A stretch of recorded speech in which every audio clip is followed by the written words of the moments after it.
Hello and welcome to today's Game Pass review of Human Fall Flat. This is a platform puzzle game developed by No Breaks Games and published by Curve Digital, released in May of 2017.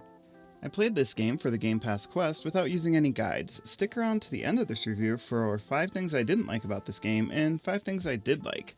I played this game on my Xbox One X with a 27-inch 4K HDR monitor wearing Turtle Beach Stealth 600 headphones. See links down below if you'd like to order them from Amazon. This game is a third-person physics-based action platformer puzzle-solving game. Of course, action is kind of getting put in quotes here because the action itself is very slow, but there are timing challenges where you'll have to be right on. This game is visually minimalistic. It has solid colors and simple lighting throughout. The graphics are appealing, they're pleasing, but they're no more than is needed to not distract you from the game. The game also has limited audio. When you move around and bump things, you hear sounds for that. You hear sounds of the environment reacting as you act upon it. Other than that, there's not much sound you're going to hear.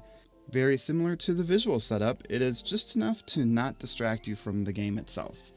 This game only costs $15 normally, and as of this recording is down to $12 thanks to your Game Pass discount. No DLC is listed, and a free level was recently added to the game. Multiple versions of the game are listed on the store, but they appear to be game bundles. This game is listed as having in-app purchase, but I didn't see any as I was poking around through the menus. The Game Pass quest for this month was to climb 70 meters. I finished it quickly in about 15 minutes, and this may be an achievement-safe quest. You need to be careful though, as there is an achievement for climbing 100 meters. Also, I have played this game before and I have some achievements on there already, so I say this may be achievement safe because as I looked through those achievements, none of them looked like they would have to be gotten to get this achievement, but I could be wrong there. If you like hearing about these Game Pass quests, make sure you subscribe down below. The more people who subscribe, the more I can commit to getting these done at the beginning of the month or the beginning of the week, depending on what kind of quests they are. The story in this game is all about solving these puzzles, basically kind of a room escape thing where you're in an area and you need to get out of the area. You solve puzzles to get from where you are to the exit door. You exit the door, you go to the next level. Your character in this game is a plain, white, smooth, person-shaped thing, although you can go into the menus and do some customization of that avatar. The difficulty really depends on the puzzle here. There is a combination of finding the solution to the puzzle and executing the solution to the puzzle. So on some levels and with some puzzles this could be very easy, and on others it could be very hard. That might range from figuring out the solution being hard to getting the timing right on your jumping being hard. And for some people, it might be hard on some levels, easy on other levels, and this isn't necessarily from start to end.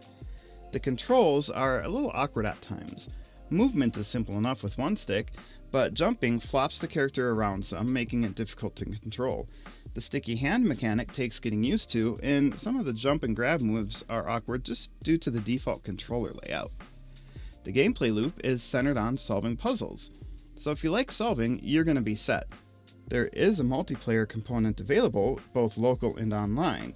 I could see this being a great fun game for family or friends, and that would really increase replayability. That said, I didn't try out the multiplayer aspect.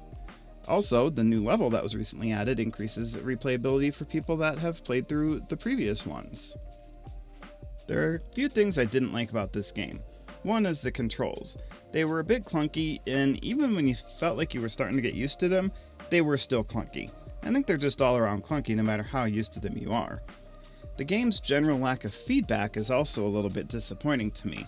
As a puzzle game, I would expect there to be an obvious hint mechanic, or maybe in some cases you'd have more subtle solution pointers within the game itself. I didn't like the platform elements. As a general rule, I'm not a huge fan of platformers because I'm not great at them. In this game, you've combined your platformer and puzzle in such a way that I really like the puzzle side, but the platform side kind of brings things down for me a little bit. The physics were a little bit wonky for me. Specifically, the main mechanic of the game is a sticky hand thing, and I felt like the arms were really long, and that made it a lot harder to control than it maybe needed to be. Finally, the graphics and sound in this game I felt were a little bit too plain. They were really going for trying to make them just enough to not distract you from the puzzle, and I think they ended up going a little bit too Spartan on these. On the bright side, that does help keep the costs down. There were definitely some things I like about this game. First off, there is a hidden hint system. If you get stuck long enough and try to do the wrong thing enough, a little box appears and picking it up does give you a hint. I'm not sure the exact mechanic that makes this box appear, but I did have it happen a couple of times as I was playing.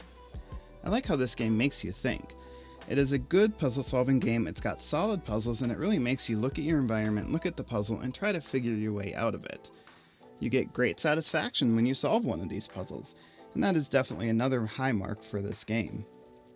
Some puzzles have alternate solutions, and this is actually really cool. In fact, I got an achievement for going the wrong way on one of the levels I was playing. Some puzzle games lock you into a single solution path only, and I think the fact that you can have more than one path is great, and I appreciate that they did that in this game. Finally, you can go at your own pace in this game. The puzzles don't have a timer counting down telling you, hey, finish it by this time for your best score. There may be some kind of an achievement based on how fast you get it done, but I didn't get any of them done super fast, so I didn't figure that out. If you like this review style, make sure you hit the thumbs up button down below. That tells me I'm doing it right, it tells YouTube I'm doing it right, and it makes more of them show up in your feed so that you can see more of the reviews you like. If you don't like it, leave a comment down below and tell me what you think so maybe we can change it going forward. My final verdict on this game is to buy it. As soon as it comes up threatening to leave Game Pass, I'm gonna pick it up. It's a solid game for the price. $15 is not that much, and the $12 that you can get it for right now is even better. Make sure you stay tuned to this channel. There's a new month of quests starting up soon, and I will not only give you the summary, but I will do more reviews for more games for more quests.